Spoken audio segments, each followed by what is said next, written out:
right, sit down, Zumock podcast, STZ in the house. It's me, the Z-Man, chad-zumock, Florida's greatest comedian, COVID survivor. Joining me is my co-host Tyler, who is also a COVID survivor. Tyler, how you feeling? Because last week you could not do it. You were sick. You tested positive. Walk me through the process of this situation. I was going to say the week prior was you. It was back-to-back weeks. No one can stay away from COVID. And it's funny because this was, 2 Fridays ago, I guess now, is when I got my booster shot to be able to go to LA. And so the next day from the booster shot, I felt like shit from the booster shot. And then like a few days later, I end up testing positive for COVID. It's like, motherfucker, like I know that the booster shot wouldn't be effective right away, but it's like having to get that and having to deal with like those symptoms of the shot and then just getting COVID and dealing with COVID as well. I was like, what the fuck? Like, this is it's ridiculous. So how many days later did you test positive after you got the booster? I got the booster, I think that was Friday. And then Sunday or Monday, my daughter had a fever. And she's not quite 2, so obviously she doesn't have any of the vaccinations, anything like that. I don't know if I'd give a child the vaccination anyway. And so because of that, we were feeling fine, my wife and I, but we were like, let's just go fucking get it. Because if we go get tested, at least we'll know like if that's what she has. We got tested on Tuesday. Whenever I told you, I was like, hey, we're feeling not great. And then on Wednesday, I got the test results back that I was positive. So, and the reason that Tuesday though, like that Tuesday was for sure the worst. As far as like the cold sweats. Yeah. That's what I had. Like I could not get warm. Yes. You know, yeah. Like, a real foggy headache sort of thing.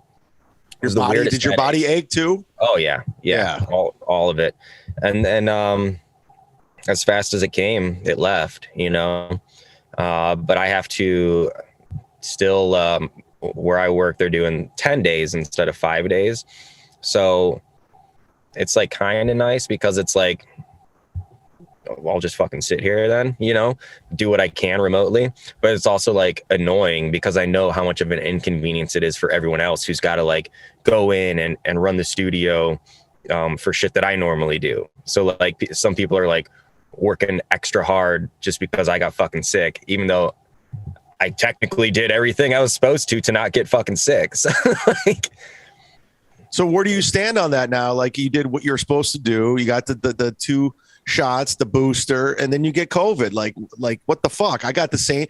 I didn't get, obviously I've been very, very outspoken. I'm not vaccinated. And it sounds like we had the same symptoms.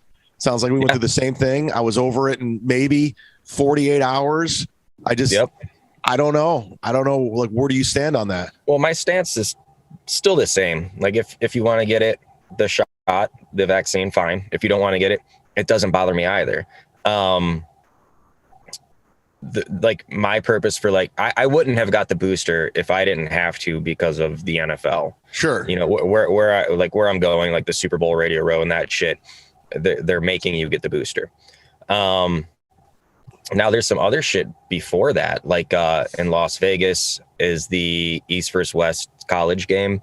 And then after that in Mobile is the Senior Bowl. Both of those I'm not going to. We're splitting it up or else I'd be gone for forever. Right. But my concern now is that people that I've crossed paths with, for those, I think it's college rule. I don't know. They have to test negative 48 hours prior to, or within 48 hours of being there. So my concern is that they're all going to fucking fail and I would still have to fly out or something. Because like, and that's not like either test negative or get the vaccine. It is, you have to also have the vaccine, the booster, that shit, and test negative. So it's like, what they told me is I could test positive up for 90 days now. So like, it's not worth trying to do like the 2 negative tests to like end it early. Like it's just not. And how much did those tests cost you when you took? I took the at home I got yeah. So they always say it's faulty. Mine was $9.99. $9.99. See, I free because I had to go somewhere because I cannot find an at-home test. Okay, I was lucky enough to find one of those at-home tests. So you went to the doctor's office and you had to show your insurance? No. So it's like it was a big church parking lot, and one of those things where you pull in, and it's where our military is. You know, that's what they're doing. They're handing out tests. So I had to swab the nose and put it in their little vial of whatever that liquid is and leave. And it's like, it's just frustrating that we have our you know, our military there doing this shit. Like, it's maddening knowing that they act like this is the only fucking illness in the world. Like it's driving me insane how much focus they're putting on this cold, and they're just like COVID this testing positive. You know, this COVID.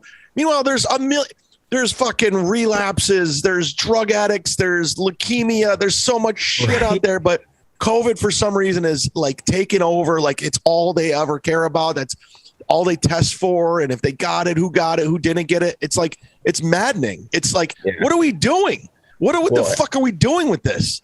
And at the start of it, like the first winter we went through with it, they're saying like how people getting the flu was way down because of they say it's because of everyone wearing the masks and that stuff. And to me, like, I hear that and like, hey, maybe that is true. Maybe it's just people aren't going out because they're scared. Lockdowns, that sort of stuff. Maybe it's not all the fucking masks. But nonetheless, like if it was helping people not get the flu, that's cool. I don't know. Like that's pretty like crazy. Like lockdowns and stuff are pretty crazy to be able to avoid that. But this year they're calling it the fluvid now, people catching the flu and COVID. It's like, exactly, because we don't care about the fucking flu anymore. We only care about COVID. Yeah, what if we just focus straight on the flu nonstop and we'd be driving ourselves crazy with that? My whole thing is like, at this point, as far as I know, everybody I know has gotten COVID at this point. So herd immunity is going to kick in. This third strand is a weaker variant. I mean, this is, if you want to go trust the science, it gets weaker and weaker and weaker. So what are we doing? Like, so why are we continuing? It gets weaker and weaker at the same time as it gets weaker and weaker. From my understanding, it also gets more transmissible, right? Yeah, more contagious. Yeah, but oh well, because like, isn't that like? And again, I don't know any of this, but isn't that like what the cold is?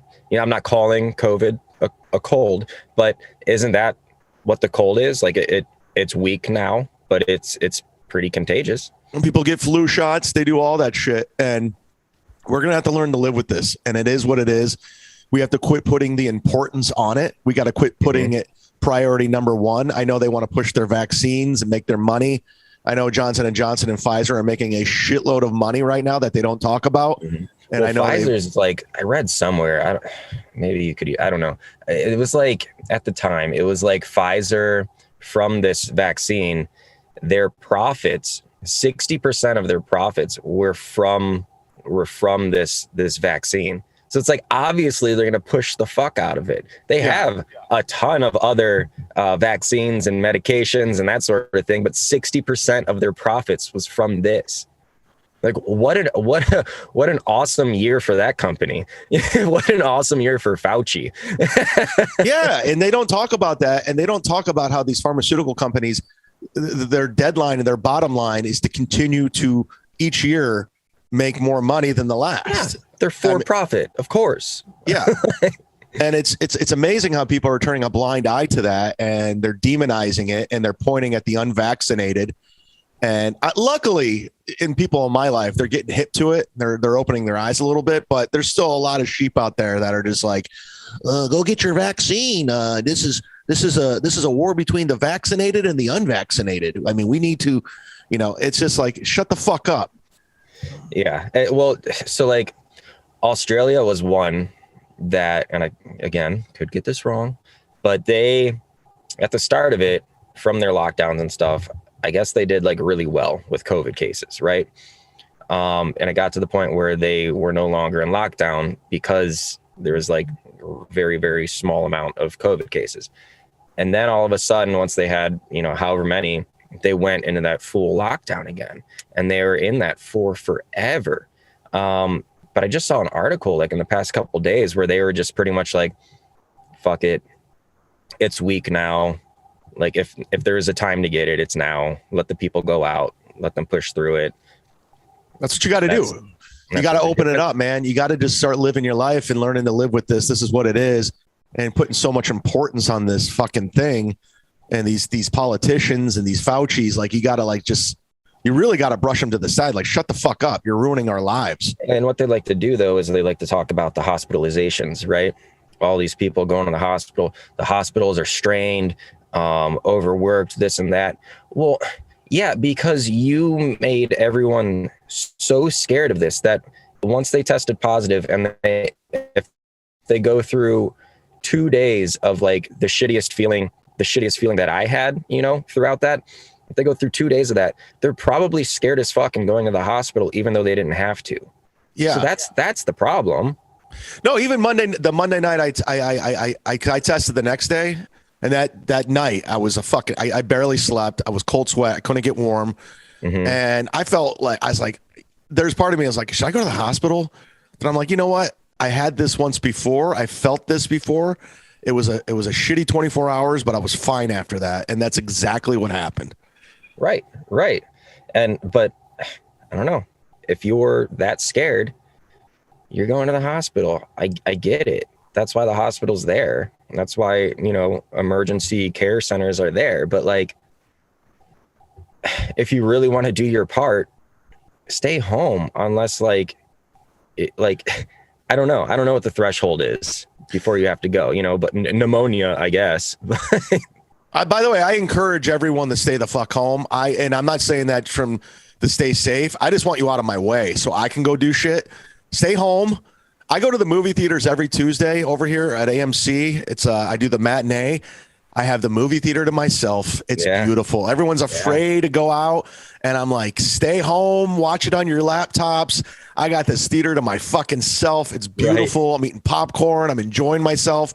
Even the comedians that are shaming other comics and working. Yeah, stay home. I'll take the week. Some of them are.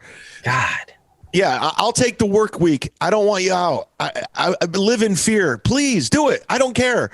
All you fat fucks, stay at home. Old people, you lived your life. You didn't give a shit about us when we were younger, and you only have a couple years left on the clock. Stay at home. All of you stay at home and let me go live my fucking life. Let me go do things and not live in fear. I've had COVID twice, and like I said at the beginning, up top, I'm a COVID survivor.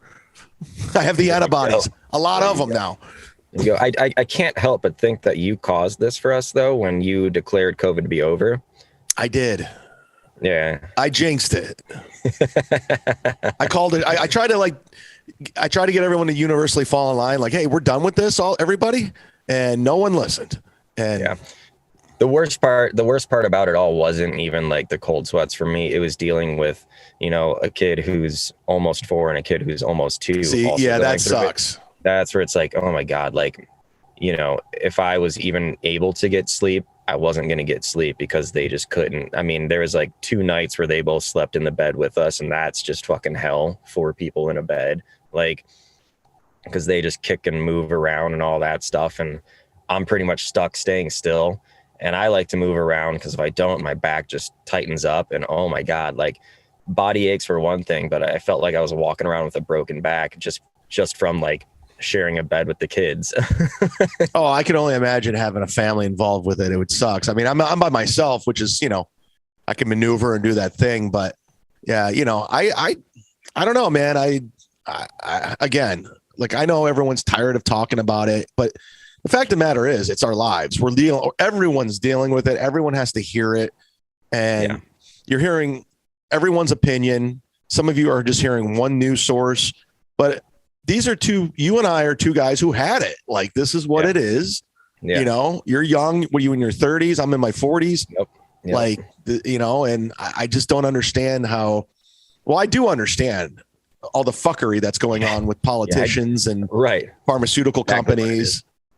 And, as I get older, I realize how much puppeteers there are, and it's sad, and it's sad how people are just falling in line and just believing their CNN news source and whatever Fauci says. It's just like it's kind of scary. Yeah. But off topic, because you say did you say every week you go to the movies? I started 3 weeks ago. Every week I go. Every Tuesday, Wednesday, I go to this movie theater, AMC, by my house. No one's ever there. Yeah. Well, that's the one place that everyone's staying away from, which is smart to go there because there's fucking no one there. It's fucking great. But so then, did you see the Wes Anderson movie then? I have not seen the Wes Anderson film, but Me either. What's it called again? I forgot. Isn't it like French Connection, maybe? Yeah, I kind of forgot about it, but I will put that on the to-do list. I went and saw the Kurt Warner movie, The American Underdog. It was pretty good. Solid. No, not French Connection, the fucking idiot. Yeah, French Connection with Gene Hackman. By the way, Joe Matarese was supposed to join us at 12:30, and I don't know where he's at or what's going on. Comedian Joe Matarese, we confirmed. Apparently, I don't know what's going on with him. Nah. So French Dispatch. The French Dispatch. Okay. I'm going to go see Scream today. Nope. I texted Jamie Kennedy. I go, you in this? He's like, dude, I died 3 movies ago. I'm like, all right. Fair enough. I didn't know. Maybe he had a cameo. Maybe there was like a callback. Yeah. No one's going to remember. Yeah. People, they film things out of order, chronological. Maybe it was a flashback. You could be a ghost now. Yeah, in this day and age, you can do anything. You can do anything. Man, oh man. So, Joe is MIA, but that's okay. Yeah, we'll hammer it down here. We haven't talked in 2 weeks, so this is a good catching up for you and me if Joe doesn't join us. Let me ask you about some stuff from, I guess it's kind of old now, just because we lost 2 weeks there. But what do you think of Antonio Brown, dude? Oh, Jesus. I mean, he lost his mind. I mean, the thing about him is, from what I can gather, there's something mental going on with him. It's more than just erratic behavior. It's more than like acting out. There's a mental problem with this guy to do what he's doing. And at this point, it's also not of character what he's doing. Yeah, like, that's just who he is. Yeah, and sometimes you can't contain who. Like, you could do your best to like be on your best behavior, but sometimes you just go. You are who you are. Like, I always bring up LeBron James because I'm the number one LeBron James hater. He was on his best behavior when he came back to Cleveland from Miami, and he did and said everything we wanted him to say and everything he was supposed to say, and then he slowly start reverting back to the LeBron that we know. And he tried, but you can't hide who you really are at the end of the day. But that's what I think about Antonio Brown. I think he just can't. He tried his best and he couldn't, and then he fucked himself out of a NFL career. Yeah, what I had heard was that he had like some receiving. It was either receiving yards or receptions. If he gets however many in the season, there was like $100,000 bonus that he would have gotten. I heard that too. He felt like they were keeping him from doing that, from hitting that. Yeah. But then I hear that he says that he's injured, and Arians wanted him to go back in. He wouldn't go back in. So Arians said, well, just leave then. And he fucking left. He fucking left. All right. It was wild. The craziest thing was just like the aftermath, right? Just like him texting whoever Tom Brady's athletic coach or like trainer was. I guess he paid him $100,000 and wanted his money back because he said he didn't do anything. And then screenshots the conversation because the guy's like, all right, fine, dude, I'll send you your money back. Where should I send it? And he screenshot his own bank account information, the routing number, really, and the bank account number. He screenshot it and shared it on like his Instagram or something. Like, what the fuck is wrong with you at that point? Like,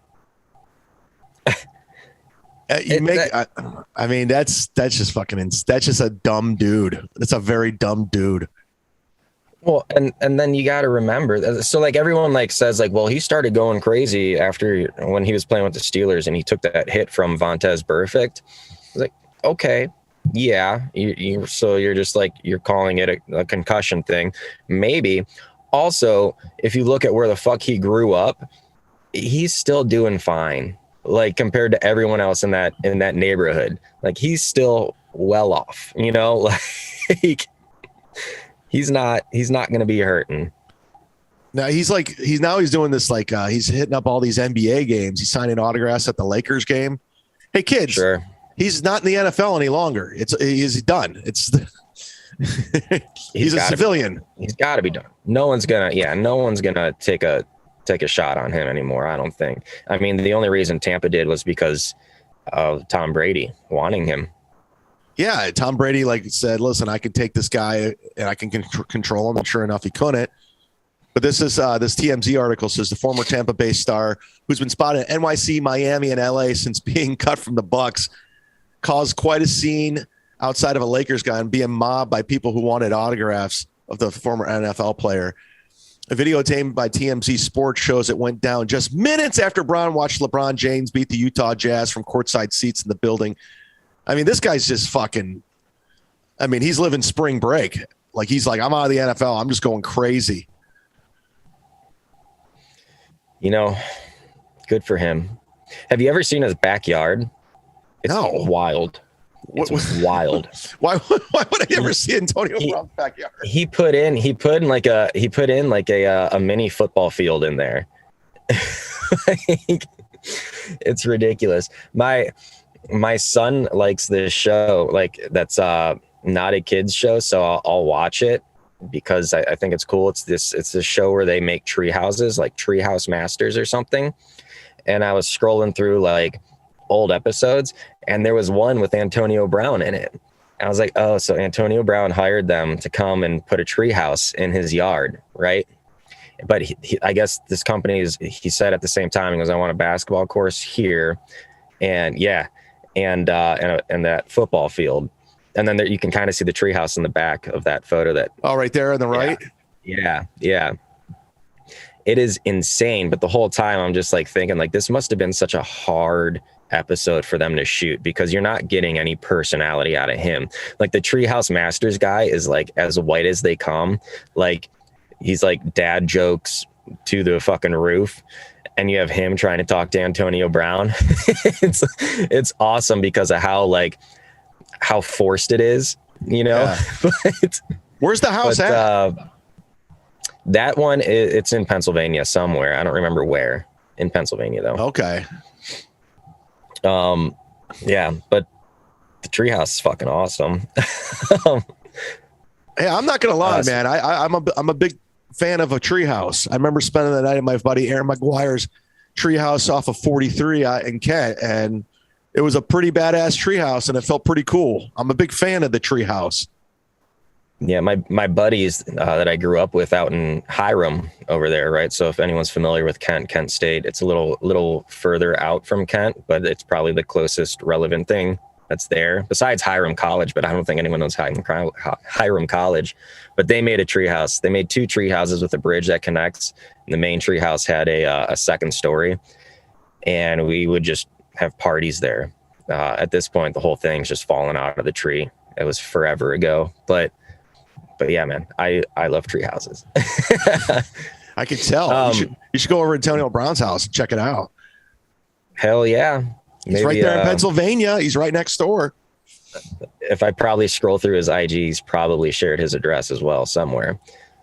Don't doubt it. Yeah, he doesn't strike me as the smartest man in the world. So you're talking about Antonio Brown going to those different NBA events. Did you see Kodak Black going to that NHL game, the Florida Panthers? No. What's that all about? So Kodak Black's a rapper. Yeah, I don't follow this guy's career. A lot of people probably know him because I don't remember what he wound up in jail for. He wound up in jail for something. He looks like dude, he looks terrible, this guy. He's that's the guy who rapped in front of Trump at the press con. Yeah, Trump pardoned him. And so he goes with that girl there, that's them at the game, and he had a loge as well, like a suite. And at one point, him and her are there in the suite, and like they were trying to like cut around it, but there's some footage that you can find where like people were not sure if like she was just twerking on him or if they were actually having sex. Like he was banging her in a suite? It looked like it, but I'm sure she was just twerking, but it definitely looked like it. Yeah, TMZ's reporting there was no sex. It's just how people dance. It's just how people dance. And let's pull up this twerking here because it's let's take a look at this shit. This is it right here. Yeah. Yeah. So if you're all the way on the other side, right, and just like, what's going on over there? It looks like sex to me. That's dancing. And I love how they're at a fucking hockey game, the whitest place you can be. Hockey game. I know. Yeah. Yeah, I had to stop and check that out when I was like, what is the rapper doing at a fucking hockey game? That was the weirdest part. Not that he was twerking and possibly having sex in the suite. It's like, what are you doing at a hockey expected. Game? Right. Do you see that? Did you go ahead? Go ahead. No, you go ahead. No, all you. No, I was going to bring up LeBron again. No, Paul, that's my favorite subject. I love hating on the guy. So what about him? Well, did you see him getting hate again about the about COVID? Why did he come out and say something? He put out a meme, like the Spider-Man meme, like the 3 Spider-Men, and one said flu, one said cold, one said COVID. And was it, gosh, I don't remember who it was. It was an old NBA player who just pretty much shit on him. I think it was Kareem Abdul-Jabbar. Was it Kareem? Yeah. I was going to say that. I couldn't remember if Kareem died or not. Yeah, it's for his uninformed COVID meme. So Kareem is slamming LeBron James for his use of social media platform after the NBA star posted a meme about COVID. On Friday, the Los Angeles Lakers forward 36, now 37, shared a meme on social media, showed a cartoon illustration of 3 Spider-Mans pointing at each other. Each superhero had a label, one being flu, other read COVID, the last one read cold. Help me out, folks. Caption this post, and prompted criticism from the commentators. So Kareem Abdul-Jabbar, I can't believe 74 years old, he's still alive. Basically calling LeBron uninformed. It's another legend calling out LeBron. To directly address LeBron's confusion, no one thinks cold and the flu aren't serious. Experts agree COVID-19 is at least 10 times more lethal than the flu or as the common cold. You know what? As much as I shit on LeBron, I'm on LeBron's side on this, actually. Well, yeah, but he tried to backtrack. He tried to say like no, I'm not saying it's the same thing. I'm legit asking for help and understanding it, blah blah blah. It's like, no, you're not. Like, you're just, that was like a hint that you definitely haven't gotten your vaccination. Oh, he 100% never did. No, I talked to Godfrey, and it's just if you're like militant black, if you're like really hardcore, they're very against the vaccine because of things that have happened in the past, and they don't trust our government. And LeBron is 100% that guy, a guy who pretty much, as much as I hate the guy, he's in peak physical condition as a pro athlete. He's probably like in the best shape of anybody. So he's very conscious of what goes into his body, and he understands that. So LeBron, that's the thing about LeBron. He tries to be this militant Muhammad Ali, like, he makes a stand, but he's constantly backtracking on what he says. You remember when he posted the photo of that guy, the cop who basically shot the chick who was about to knife? Yep. So like, find him? Yeah, he's on blast. You're next. And he got so much backlash out of that, and he tried to backtrack on that one. But I mean, you got this social media platform. I forgot how many followers he has, like fucking almost like 100,000 million. And you have such a responsibility, and he's so reckless and careless with what he puts out there. And that's my biggest problem with him is he tries to act like he's informed and he's knowledgeable, but he's a fucking idiot. He's a prop. He's a prop. Right. That's why I think it's okay if you're just throwing whatever the fuck you want out there, as long as you're not trying to be that Muhammad Ali guy, right? Like you're no longer allowed to just throw shit out there, say whatever you would, do those things. Like if you're Antonio Brown, it's expected. If you're LeBron, who wants to be this great, amazing person, then you got to shut the fuck up, I guess. Well, LeBron, here's the thing. He has this amazing platform and this power. And the problem with LeBron, since he was young, I've been following him his whole career, he was always searching for an identity. He never really had his own identity. He was always like, am I Jordan? Am I Kobe? Am I this? Am I that? Should I be this? And he was always very easily influenced by people. And when the Kaepernick thing became a thing, he's just like, oh yeah, I'm more than an athlete now. I have this voice, and I'm going to read Malcolm X's biography, but I'm going to read to page 2. And I'm going to pretend like I'm knowledgeable. I'm going to wear these smart glasses when I go open up this shitty school in Akron. And by the way, it's a shit school. It's a converted bank. Is it? Oh, I went to the structure. There's still like the, like if you go to a bank, you know how there's like the drive-through, you can deposit money. They still have that onto the school. It's like still attached to the school. Amazing. So it's just a shitty structure. And they just redid the inside and jammed up all the Akron taxpayers. He gets to write it off and looks like a hero. But at the end of the day, the guy never even went to fucking college. So, and his senior year, every teacher passed him because they were all on his dick and they wanted free tickets to NBA games. They want to be like, oh, we helped LeBron out. Hopefully LeBron will remember this when he's in the NBA and he's multimillionaire famous. So, yeah. So fuck him. I don't know why I'm so against this guy. I have back from when he was first drafted, the Akron Beacon Journal, for maybe 5 weeks in a row, they had a different artist draw a portion of him, and they would do a full spread. I think I remember so once you get all 5, you can put them together, and it's like as tall as me, a full thing of LeBron. So I have that still, and it's laminated, and now I wish I could just sell it for something. Yeah. Yeah, I mean, I'm not sure there's some dummy out there that will buy it. I bet you could. I was thinking LeBron. Yeah, he might buy it. He's like, oh, look at me. I'll buy this.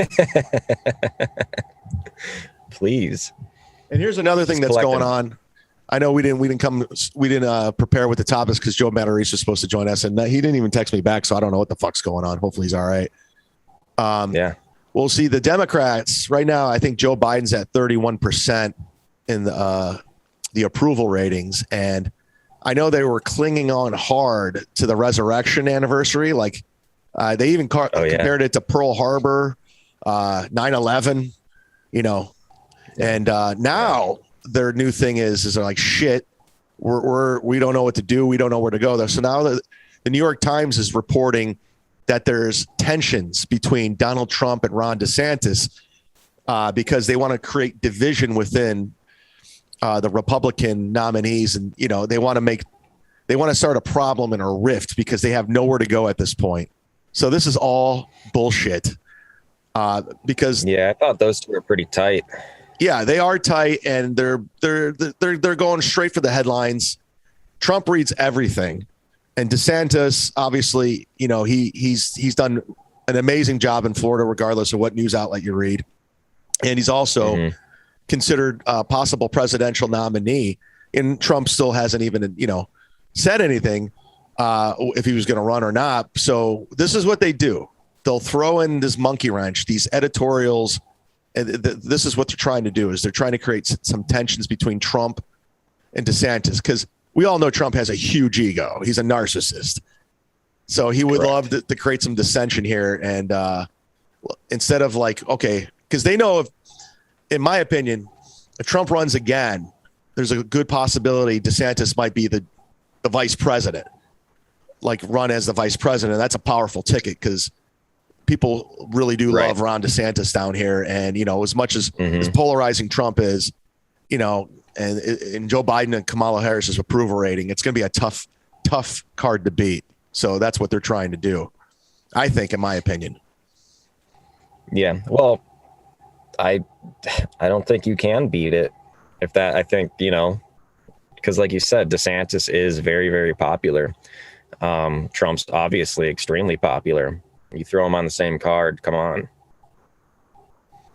Yeah. And that's just like you get the best of both worlds instead of dividing up that party. And Ron DeSantis is still a young guy. He's 43 years old. I don't know. I said this on Mondays with Mazer. Why do you have to be in your fucking 80s to run the country, and 70s? You literally have a couple years left in your life. So why do you have to be so goddamn old? I think, if I'm not mistaken, Barack Obama was the youngest president we had in quite some time. He was in his late 40s. But don't you want a guy who's younger, who has something to live for, and he really wants to create change, instead of this old motherfucker who's I don't understand why you have to be so goddamn old to run this country. Yeah, put someone in office that has to live in the nation once they're not president. They got to live like a couple more decades where they'll have some incentive. Like where Joe Biden possibly has 10 years left on his life. Possibly. I'm being generous. He has 10 years left on his life. Yeah. And who knows if he makes it out of this presidential term. Exactly. Yeah. So I just I just don't understand why you have to be just a fucking old fart who wears Depends at this point to run the country. I don't understand. So, but that's what I think the Democrats are doing at this point. They're trying to create some division and tension because they're losing. The recession's at 7%. It's at an all-time high.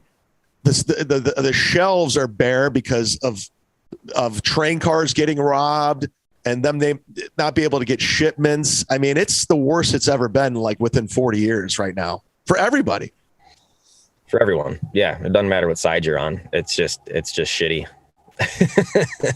Yeah. And it's just, and I'm not trying to create division within my audience, but I feel like the audience right now is like-minded, or you want to be signed up to the Patreon or listening to my podcast. And it's not even a right or left thing. It's a common sense thing. It's looking at the judging and assessing the situation and calling out nonsense at this point. And if you're married to a party, then you're blindly just following something. And that's the problem with this country is people are too married to the party and they put the party first, and they'll do it at all costs, including our freedoms and just our way of life, our way of living. I mean, look what they're doing to our world right now just to get their party ahead. It's fucking maddening. Rack me. Yeah. I don't know what to say to that because no disagreements from me. There's no disagreements from me. I got a bunch of one-nighters coming up, but at the end of February, I'm going to be in Fort Myers at the Laugh-In Comedy Cafe. Last 3 days of the month with Jim Florentine. It's right up the road from me. I hope you guys can make it. Make a Florida trip out of it if you want to come see me and the great Jim Florentine. Watch his special, Bite the Bullet, on YouTube for free if you guys want to. And I got a bunch of one-nighters. They'll be up on chadzumock.com. And if you could, sign up to the Patreon for as little as $3. That's 12 quarters.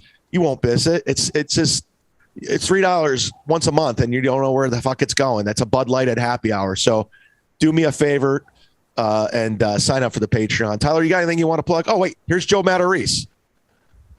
Bring him in. All right, let's bring him in. I was about to sign off. I've never had a guest come in halfway through. Comedian Joe Matarese. Am I late? Oh, you're like a half hour late. Should I shut my logo off? My freaking interview ran long. Look at you. Who were you with?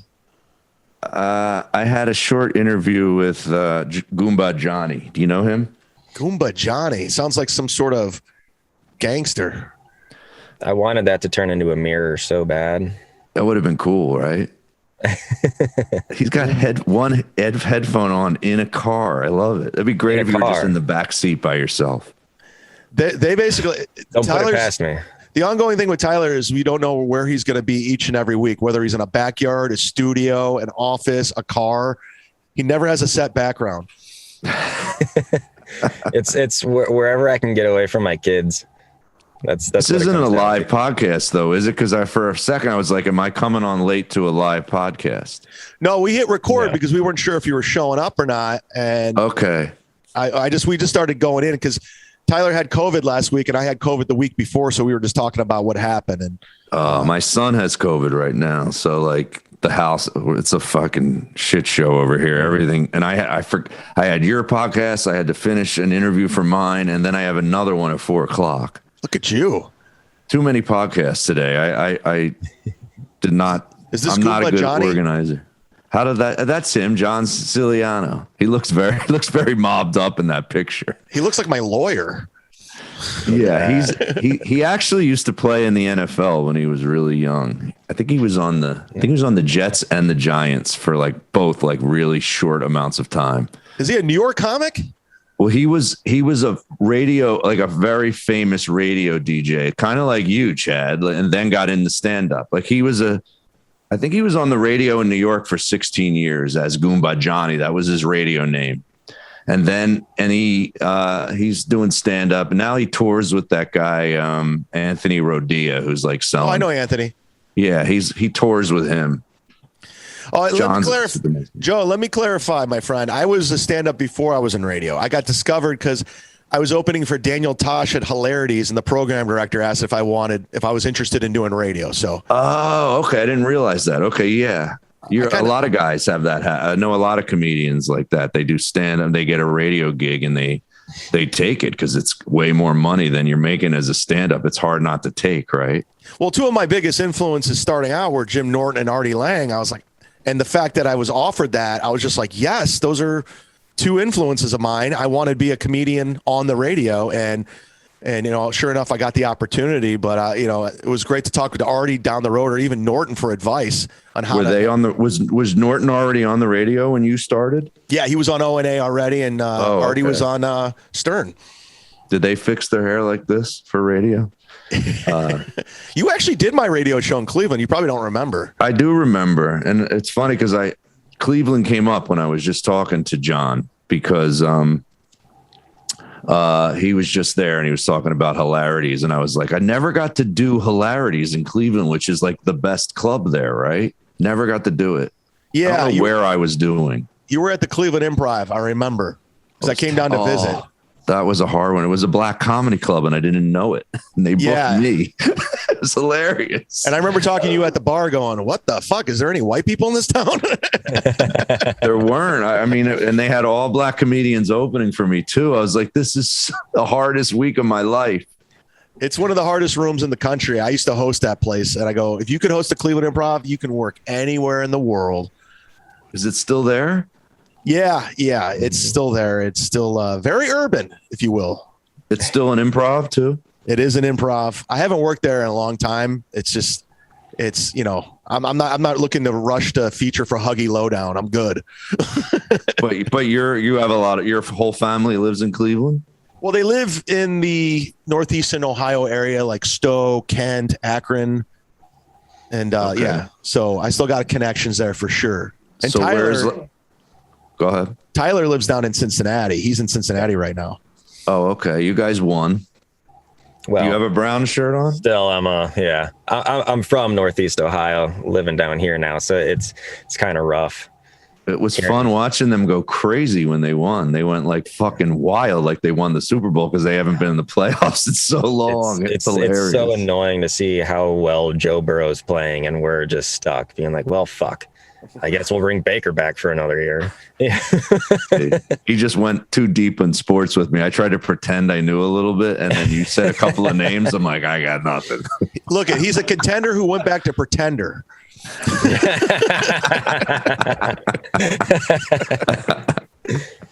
Joe, I wanted to talk to you because you have a love for Rocky. That's like I don't know another person with a love for Rocky like you do. I think Godfrey, maybe. Godfrey's like right there. Oh, Godfrey loves Rocky. I kind of fell out of love with Rocky, though. Like you're catching me at a falling out of love with it because I had a co-host who was that Rocky guy when I started Pretender to Contender, and then him and I had a complete falling out.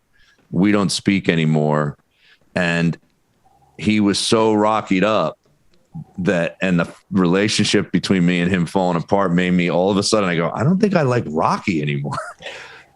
So your co-host made you hate Rocky? Yeah, he wanted to talk about Rocky every week on the podcast, and he didn't want any guests that didn't have a really strong Rocky connection. And I was like, I don't really want to talk about the same thing every week. I have trouble with a podcast that locks into that. So then he started his own Rocky podcast when he quit working with me, and that's what he does now. Oh, just full on Rocky. He's a Rocky impersonator too. He gives tours of Philadelphia, dressed like Rocky, of all the Rocky sites, and he's pretty successful. I went on the tour. Yeah. So cool. You went to Adrian's apartment and everything, and Rocky's apartment. You want to hear something crazy about Adrian's apartment? Yeah, I want to know. Well, first of all, everybody thinks in that movie that that that's just the exterior. The inside doesn't really look like that, right? It's kind of like the Full House in San Francisco. It's just the exterior, and the inside is completely different. Or even Cheers, for that matter, in Boston. You go inside Cheers, it doesn't look anything like the TV show. No, everything that's an interior in the first Rocky movie was filmed in Los Angeles. Every single thing. There's not one interior that's shot. Even the boxing gym, Mickey's boxing gym. Yeah, that's all on the West Coast in Los Angeles. But it's funny when you go on the tour, all the Rocky sites, they're literally almost in a 3-block radius. A lot of them. It's weird. You're like, they literally were like, all right, shoot this scene here. Then we're going to go to the other end of the street. And we're going to shoot this scene, that scene. And it's like amazing how much shit was filmed in 2 blocks. But what I was going to say about Adrian's apartment, and I live in New York, so for it to really startle me that there was a lot of drug use going on down at the bottom of the block where the apartment is. I had never seen this before, and I've been living in New York for 30 years.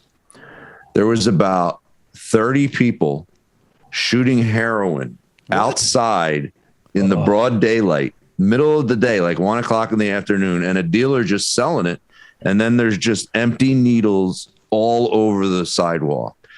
I was like, what the fuck? And basically the guy who was giving the tour said, he can't let people get out of the car for like a part of the tour. And that part, it's too dangerous to even get out of the car. You have to stay in your car and look at the apartment. This one right here?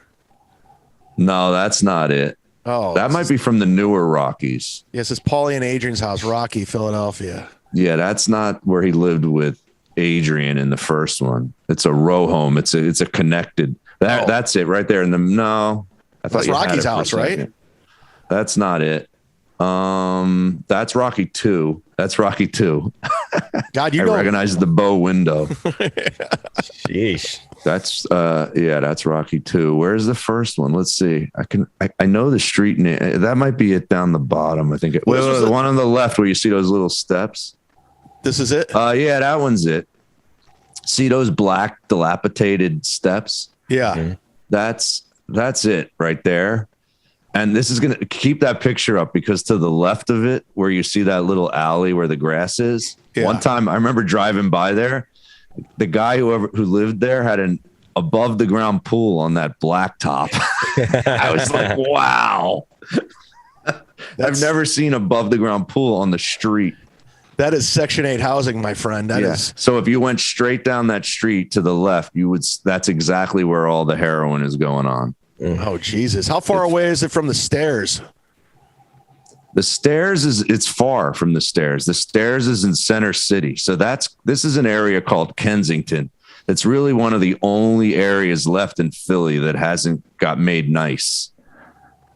Like everything else has been gentrified and fixed. And when you go to these areas and you go on the tour, you go, no wonder he wanted to make the movie here. Cause it looks like nothing you've seen unless you've been to Southie Boston back. There's your guy. Is this him? Yeah, that's him. That's the guy. He used to be my podcast co-host. Mike Kunda is his name. He hates me now. Oh, he pretends he doesn't. Well, don't worry. My co-host, Kevin Brennan, hates me now. So I get it. I was wondering why you guys weren't together. I didn't know that. Okay. So you have your own podcast now.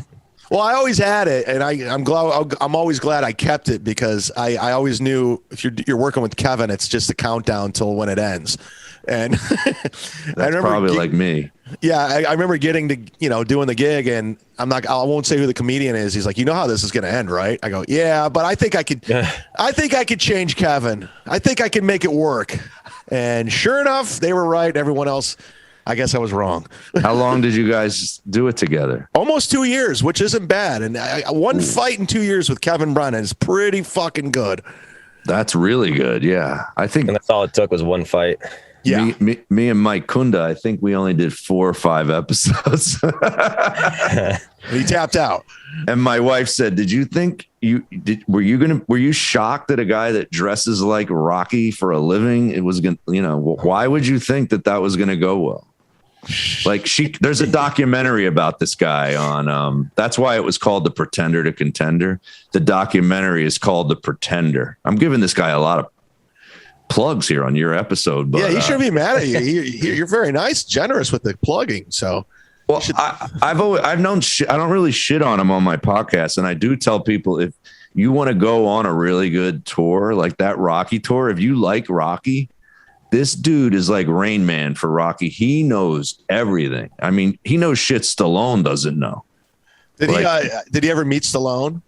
Yeah, they're like friends. Like that was half the reason I stayed in to do the podcast, because he kept going, Sly's going to let us interview him, but you can't be there. I go, I don't care if I'm there. I just want to get credit that he's on our episode.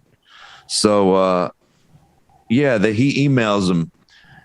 It started to make sense to me as I got to know the guy longer. I'm like, if you're a celebrity, celebrities love attention, right? Usually the ones that get as big as a Sylvester Stallone are pretty egomaniacs.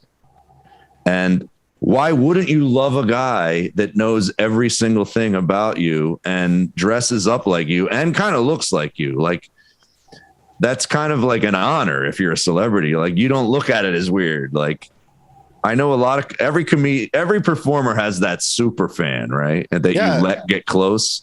That's why I'm friends with Tyler. He wears Cleveland stuff. I wear Cleveland stuff. Yeah.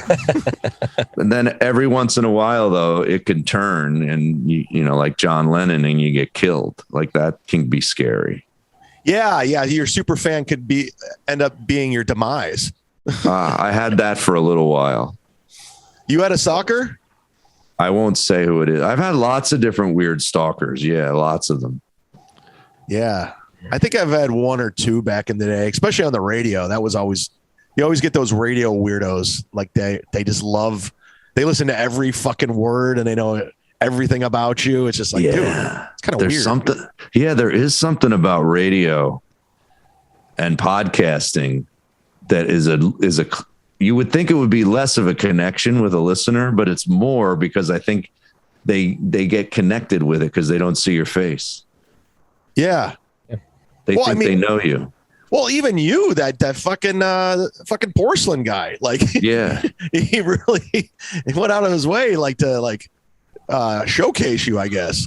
Well, I don't know if you knew this, but I had a transgender fan who had a podcast all about me that ran for like a year, and it was a guy comedian who became a girl who was a transgender, and then she started a podcast, but her co-host hated me. So it was really weird and confusing for someone like me, because I'm like, this person loves me, wants to come to all my shows, and then is doing a podcast, not just about my career, like about my they'll talk about my wife, my kids, anything I'm doing, they'll talk about. I'm like, you know how weird that is? Like, I don't know if there's anybody out there that has a podcast. Is there podcasts about specific people? I guess if they're a celebrity, you might catch a podcast that's about Tom Cruise. I don't know, but it was weird. I'm like, I'm not famous. Why are you doing this to me? It was like, I used to say, famous people, if they're going to get stalked, at least they're a millionaire. Like, I'm not rich and I'm getting stalked. This isn't fair. Yeah.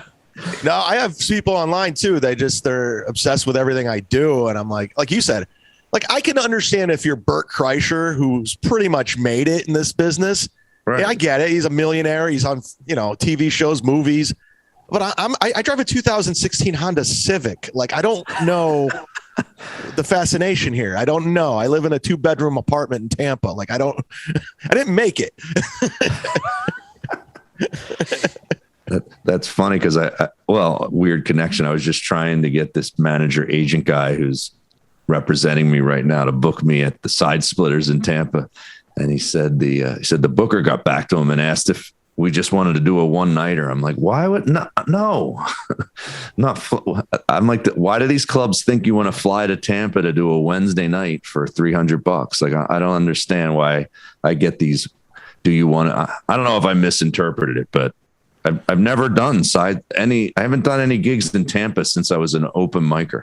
I used to live in Tampa when I first started. Oh, okay. Yeah. No, Side Splitter right now is like the heart. It's like, it's one of the most popular clubs in the country because number one, it's been open like through everything. Oh, even when everything was now, don't they? Yeah, they have 2 locations. And even when clubs were at like 25% capacity, half capacity, Side Splitters was at full capacity. I remember I was doing a show with Tim Dillon.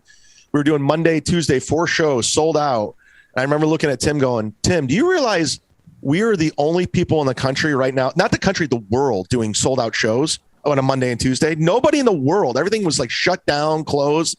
So everybody wants to come down to Florida to do gigs because it's open and there's no regulations. And so it's just getting harder and harder. Like BT showed me his inbox. He's just getting, bombarded through agents, managers. So I wouldn't take anything personally. So I don't know. Maybe it's just because he's not familiar. No, I think he just got. What's happening is because I don't want to burn a bridge on your podcast. What's happening is this manager agent that I'm working with. He comes from the music business. He's never really worked with a stand-up comedian before. He's new to it, so I have to kind of teach him. And he doesn't understand the lingo. And he probably sends like an email out to try to get me bookings. He doesn't know how to word it correctly to like make it sound like we want to come for a Thursday, Friday, Saturday, or whatever you normally bring an out of town comedian in for. He's like, Joe Matarese wants brown M&Ms. That's it in the green room. Yeah. Like your David. You saying that Florida is completely open right now. I actually have a bunch of gigs coming up in Florida and one of them got canceled because of COVID. Really? Over in near West Palm. Yeah, I was just in Miami on Saturday doing a show. That side of Florida it's still like liberal, like within the the Boca, the Fort Lauderdale, the West Palm. Oh, that's why. They have a little bit more regulation over there. But over here on the West, Tampa, Naples, Port Charlotte, it's a little bit different. So that sucks, but I definitely see myself moving down there because it's funny when you were a young comic, you thought you had to be in New York and LA. I came up to New York after I was only in Tampa for 6 months when I was like 20 doing open mics and stuff. But as you get older, you start to go, man, they're doing comedy everywhere down there. Like when you live up here, I mean, the closest comedy clubs in New York City, if you're not in New York City, it's like you got one in Philly, and one in DC. Like when you're in Florida, it's like or even like, I don't know, the Midwest is pretty popular too, where you just got 3 hours this way, 3 hours that way. There's comedy clubs everywhere and you can just be a road comic, which I used to think was a negative thing. Now it's like, it's good. Well, this pandemic has opened up a lot for comedians, and it showed there's really no rules to this anymore. There's no, you got to be in LA, you got to be in New York. It's not the same. And, you look at a guy like Nate Bargatze, who's pretty much lived in Tennessee and got famous. He was on Netflix just living in Tennessee, and he kind of broke that mold. And now everyone, like you got Steve Byrne moving to Tennessee, you got Theo Vaughn. I think he's moving back to LA, but then you got the whole Rogan camp moving to Austin. And it's just like, there's no rules to this anymore. Where's Dan Cummins? He's like in North Dakota or somewhere. Yeah. I think he lives in like Washington State or something, Tacoma or something. I don't know. That's funny that you say that because what I was interviewing Goomba about, because he managed a comedy club in Westchester where I live when he first started in like 1986. Like he managed a club, and I live in this area called Westchester County outside of New York City. And it's big. It's like there's 50 miles and then it goes into Connecticut, and there's no comedy clubs. And I'm like, and I was hearing Joe Rogan talking about this comedy club that he was opening, and out of nowhere, my wife texted me, and this will probably get me ripped on, but she's like, have you ever thought of opening a comedy club? And I thought she was fucking with me, and she was serious. And then we started talking about it, and then hearing Joe Rogan saying he was opening a club in Austin, I was like, man, there really are no rules to comedy anymore. Before, if you opened a comedy club, you were like never going to be a comedian again. And now I'm like, you're seeing lots of these guys being very entrepreneurial outside of it. And I love that we're like, fuck it. I don't have to live this shitty life.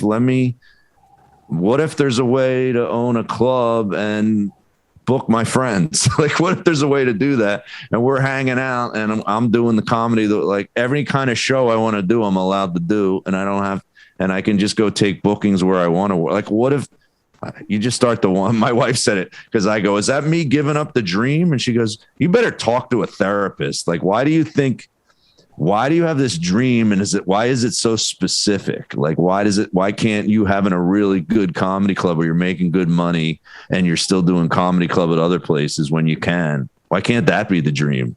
She's like, you're busting your ass with social media like no one I've ever seen, and it almost does nothing. She's like, it's just frustrating watching you try so fucking hard when, what if you could put all that work into a club? And it got my mind going, you know? Yeah. No, like, listen, like I before the pandemic hit, I was moving to New York. I was moving from LA to New York, and I had goals in comedy, and they were dumb goals, but they were like little benchmark goals. I wanted to get on Conan, and I actually went to Conan. I went to Mark Norman's taping, and I met JP.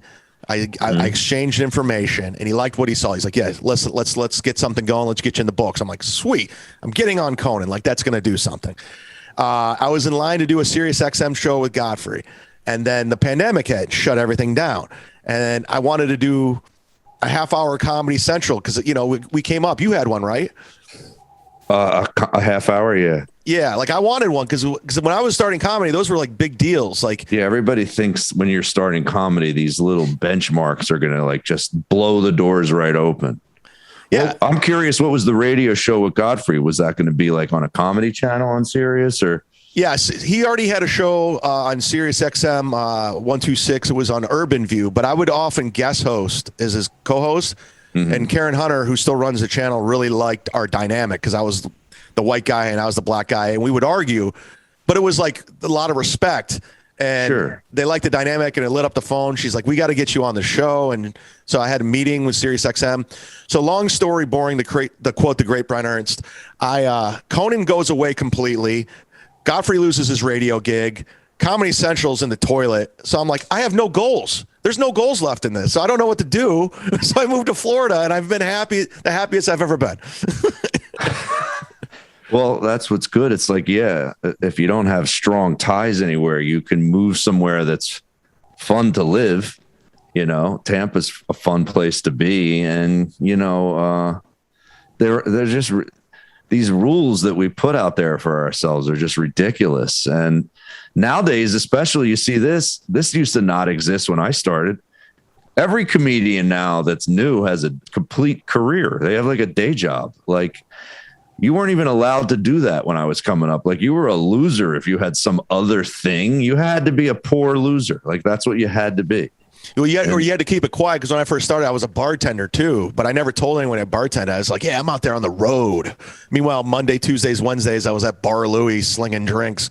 Yeah, you weren't allowed to say anything. Now it's like it's totally normal to go on stage and talk about the job that you have while you're doing the comedy thing. But I don't know. So let me ask you this. When you're open for Sebastian Maniscalco in an arena, like where does your head go?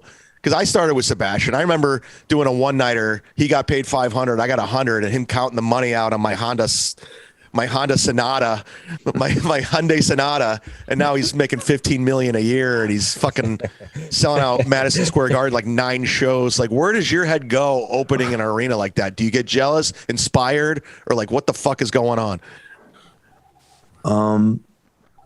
Well, there was a little there was a little what would I call it? Like a little run of opening for Sebastian in my career. And it's another one like that fizzled out, like Mike Kunda or Kevin Brennan. But him and I didn't have a falling out. But what happened with him is that I think he had a very good friend of his that was his regular opener, right? He uses the same guy on fucking every show. Who is it? Do I know him? He's from Chicago. He's a guy that he's known from where he grew up. And I forget his name. He actually, you have a guy, do you have somebody like who was pulling stuff up and putting it on the screen before? Oh, that was me. That was you? Yeah. Oh, okay. So if you Googled it really fast, he produced a comedy special for him. Oh, okay. And I don't know, I forget what his name is. And I never met him or ever saw him do stand-up. I think I watched a clip and immediately I went, well, sure. If you're Sebastian, why would you want Joe Matarese, who's an Italian guy, like opening for you? Even though Sebastian was the fucking coolest guy ever. Yeah, he's a great guy. I went up to him and said, hey, man, I have a lot of material about similar subjects. You know, I'm Italian. Is it Pat McGain? Yeah, that's it. Do you know him? I heard of the name, but I don't know him. Yeah, that's who opens for him on almost every one of his gigs. Yeah, they got Chicago ties, so that's a big I don't know how I got that arena show, but my brother acts like he's my manager sometimes. He's way better at business than me, but he's not close to being a comedian, but he's funny and he loves comedy, loves it. And he sent me a message one day. He goes, Sebastian's playing at the Wells Fargo in Philly. You should just contact him and ask if you can open. I go, dude, I'm sure he has somebody. He goes, what's the worst he can do? He gave you one of those. Usually those never come out positive, but I said, fuck it. And I emailed him and asked, and he emailed me back. He might've waited a week or two to get back to me. And he just said, yeah. Can you do 4 gigs? Because I have that, I have Albany, and then he had like 2 other ones, but they weren't in arenas. They were just in like 2,000 seat theaters. So, just 2,000 seat theaters. Okay. Yeah, but when you did 18,000 in Philly, and I grew up in Philly, so that had to be like kind of a dream come true sort of situation. Yeah, if you look at pictures, you can find them probably somewhere online. But I have a guitar on stage only because I'm in Philly. And I saw so many concerts there growing up, and I play guitar, but I never do in my comedy. I was like, I'm bringing this fucking thing on stage, and I'm going to just because I want to hear it come out of the speakers in a stadium. And I had one stupid joke that I play like one note. So if there's any pictures, I'm wearing a guitar, but that was the only reason. But thank God I was from there. I always tell comics, the better the gig you get, for some reason, the bigger curveball that gets thrown at you. So, what are you looking for pictures? Yeah, I think I just found one of them. Here it is. Yeah, there's that. That's it. Yeah, I have a guitar in my hand. You can see it. Yeah. So, don't play it, please. No, you can't hear the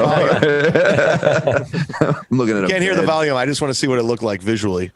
Oh, it's me. That's me filming with my phone, by the way. I said it somewhere. I was like, I don't care that we're not allowed to film this. I'm fucking filming it. You weren't allowed to film this? This is like they don't let you film this shit sometimes when you're in these big arenas. Unless you just stick your camera hidden somewhere. Okay. So I stuck it hidden somewhere. We're in the round, and they had a huge special kind of screen that they have in these new theaters now above you it's like a circle, like a 360, and they look better than high definition. So they could see you perfectly.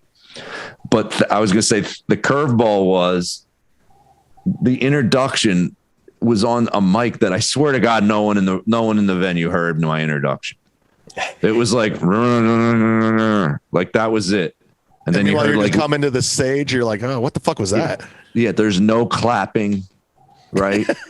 And I'm just walking up. Everybody's walking around looking for their seats. Like sometimes opening for somebody in a big venue who's really famous can be horrible. And, I know from opening for Artie Lang a lot when he was in his heyday, people are looking for their seats or they're still at the bar. They don't even, then they're walking around. It can suck sometimes. Especially that Stern Show audience where they're just they were used to be so rowdy and they just wanted Artie. Yeah. Dude, there was, I don't know if this is my dog's barking. Hold on a second. That's fine. Jesus. Keep talking. Tyler, do you have anything you want to plug? I do not. Nothing. Never do. Probably won't ever. You can find my website right below. If you do want any sort of graphic work, animations, that sort of thing, let me know. Yeah, hit him up. Tyler, he does good work, man.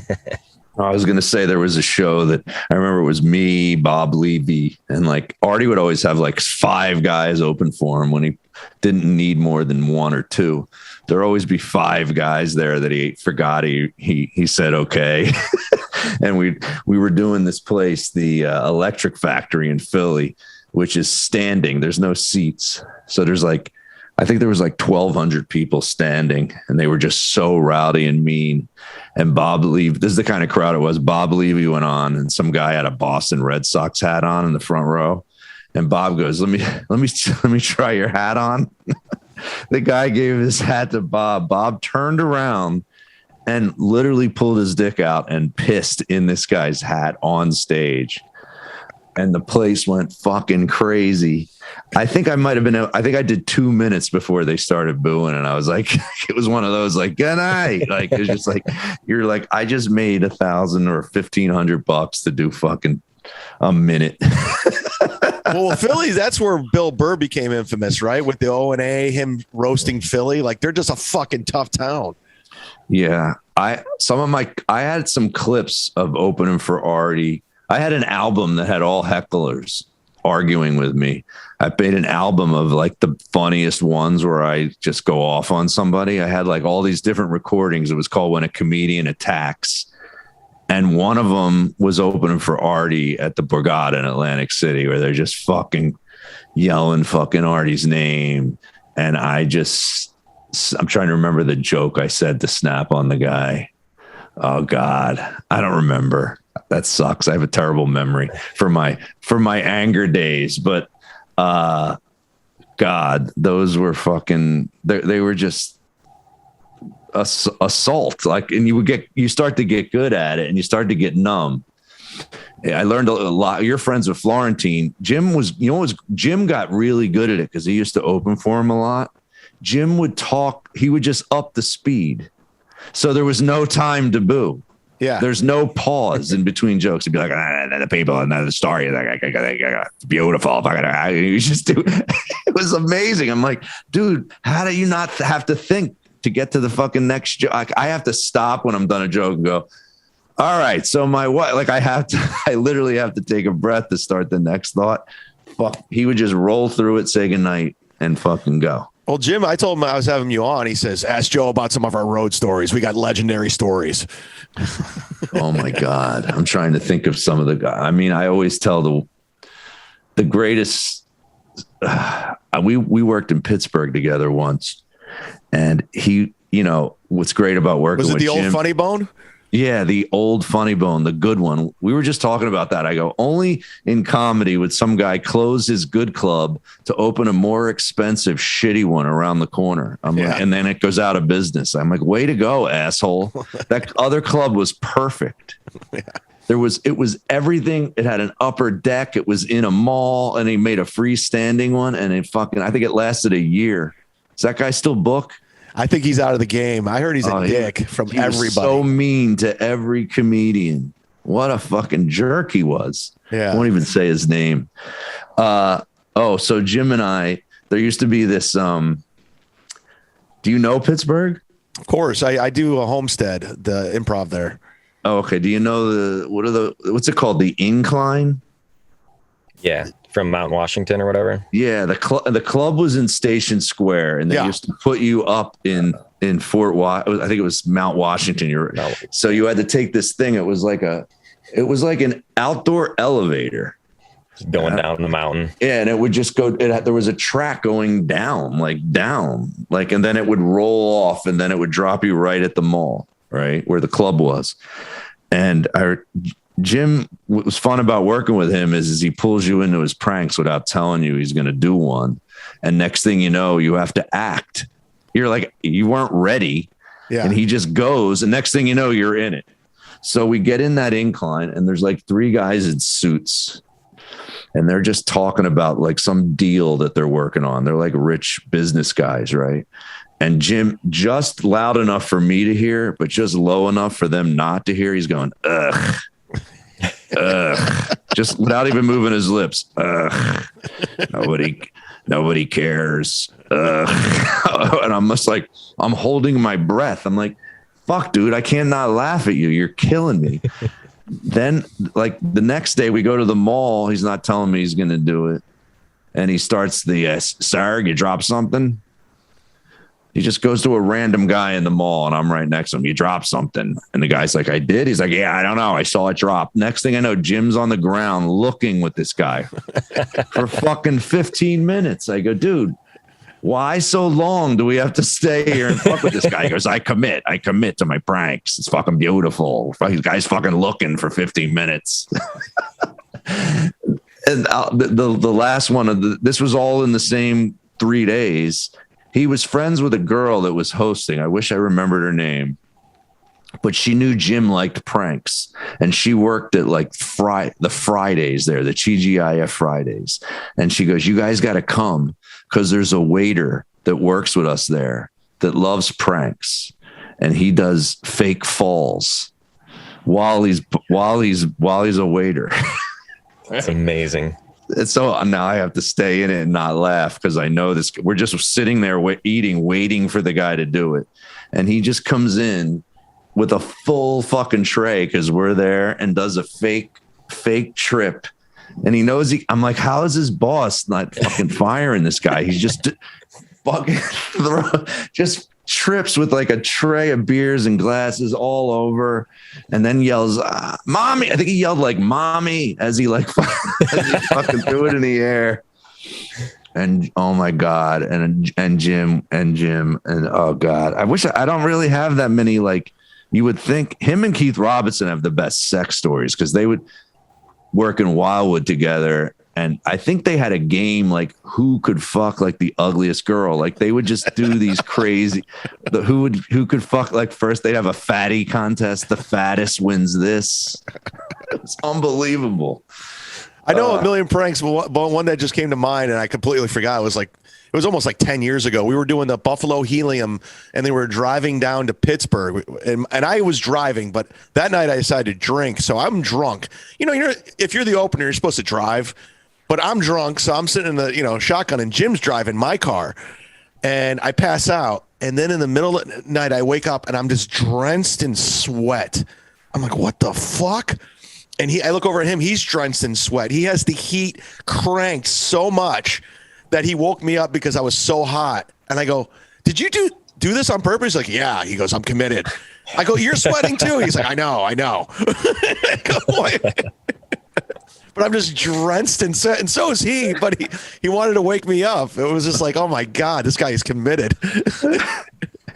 I just remembered another Jim Florentine story of him in Lancaster, Pennsylvania. There was this club, the Villa East. It was another one that's not there anymore. It's just like this kind of weird place in Lancaster, Amish country, right? There's this comedy club connected to like a motel, where your door is right at the parking lot, one of those. Oh, the worst.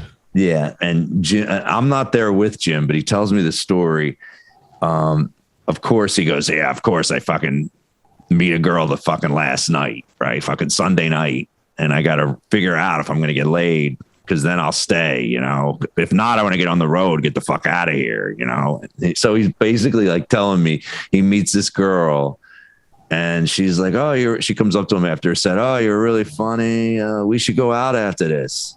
And then he just hit her with why? So we can, go to a dance club and nothing's going to happen. And then I'm going to have to drive all the way back at fucking 2 a.m. And she's like, no, I mean, if you could probably stay at my house. And then he still goes at her. He's like, what? I'm going to have to sleep on the couch. You're going to sleep in the comfortable bed. And I'm going to you can wake up in the morning, drive home at 7 a.m., fucking blue balls or something like that. And she's like, well, you never know. Maybe something will happen. And he's like, I don't know. And then I think he makes out with her, right? Yeah. I'm ruining the story. Somehow they get into the car right after that. I think he decides, okay, fuck it, I'm going to go for it. And they're in her car, and they start making out. And he's like thinking, oh, wow, this might go somewhere. And as soon as they get done making out, she goes, I feel nothing. He goes, what do you mean? What do you mean I feel nothing? She's like, I don't know. I felt like I was kissing my brother or something. I feel nothing. And he's like, kiss me again, right? So they start making out again. She goes, still nothing. He's like, Jesus. He's like, well, I took you out. I spent a little money. I don't want to sound like I'm a total jerk, but I mean, it's I've been here for fucking 5 hours. He's like, can I pull my dick out and jerk off? He's gonna be mad I'm telling this story. Sounds like a Louis C.K. So he pulls his dick out and jerks off, and he looks over, and she's, oh God, I wish we had Jim on to tell this whole story. I think she starts masturbating, but still won't let him touch her. So he jerks off. She's masturbating. She has an orgasm. He has an orgasm. And then he's like, well, you want to go in your apartment or something like that? And she's like, no, I just don't, I feel nothing. And he goes, I end up pulling my dick out again and get hard again. He goes, and I fucking jerk off again. I think the end of the story, I think he pulled his dick out 4 different times and jerked off and came 4 times without touching this girl. And she just sat there and then he just went home. He's like, I had to get something. It's fucking a long time. It's a long drive. I know I'm completely ruining that story, Jim. I apologize, but I was like, wow. Like, I have friends like that I grew up with. I don't know. I was always the least horny out of all my friends. They used to do fucking crazy shit. Like, I was kind of horny, but I was never the guy that was like wanted to like Jim will tell you stories where like we pulled a train. There was 4 guys, 1 girl. And I'm like, I can't fuck a girl with like 4 of my friends right there. Just not something I'm into. Like, I don't know. Jim's like 3 or 4 years older than me. Maybe there was like a generation gap of trains. Well, Joe, listen, I'm up against it. I got a 2:00 appointment, but I want to plug your shit here. You got some tour dates coming up at joematarese.com. You got nice. You're doing your Remember When tour, and you're going to be in Pennsylvania, Fairfield, Connecticut. Yeah, that's this Thursday. I'm in Bensalem at the Parks Casino. Then the 21st, Fairfield Theater Company. That's Friday. Yeah, and then I'm at Governor's in Long Island and McGuire's in Long Island at the end of January. And then the biggest one I'm plugging there because it's a straight door deal.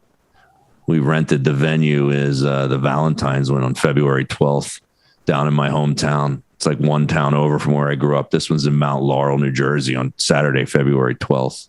And I'm assuming this is the one that got canceled here. The one. No, that one's still good. There was a Wednesday one before that got canceled that was near West Palm. Oh, okay. That one that's still going is a country club. So it's all members. All right. And then you're back in Philly on the 23rd. That's not till April. Okay, that's not till April.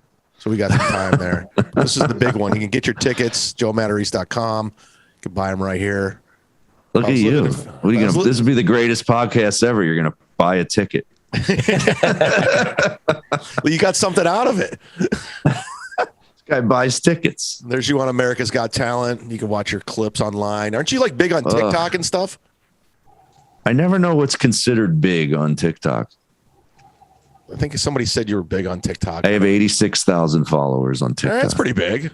I don't know what's considered big. You need like 1 million. Well, yeah, I guess so. I guess that's big. It's bigger, but 86,000 is not bad. I guess I'm proud of it. There you go. But Joe's Joe's a very funny comic. He's a very good stand-up comic. So go see him if he's in your area and follow him on social media. But Joe, I took your guest, your old host's advice, which is just put stand-up clips up there. That's what Kevin said, and that's all I've been doing. And they work on TikTok. Oh, there you go. Maybe some advice Kevin gave me will pay off someday. As of right now, I'm his mortal enemy because that's just the rule. If you were a co-host, you're now the enemy. Lenny Marcus, Brian McCarthy, me.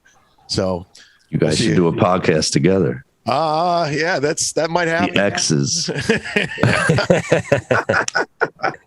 Tyler, you got anything before we roll out? I do not. This has been awesome. Cool. Well, Joe, thanks again for doing it. And, we'll have to get you back on. We could do the full time together. Thanks, man. It was fun. Good luck with your 4:00 podcast. Yeah. Sorry I was late. You're important. You got did 11 podcasts today. One of them's going to pay off, and it might be this one. This is the one. All right. Yeah. For Joe Matarese and Tyler, I'm Chad Zumock. Good night. Thank you. We'll see ya.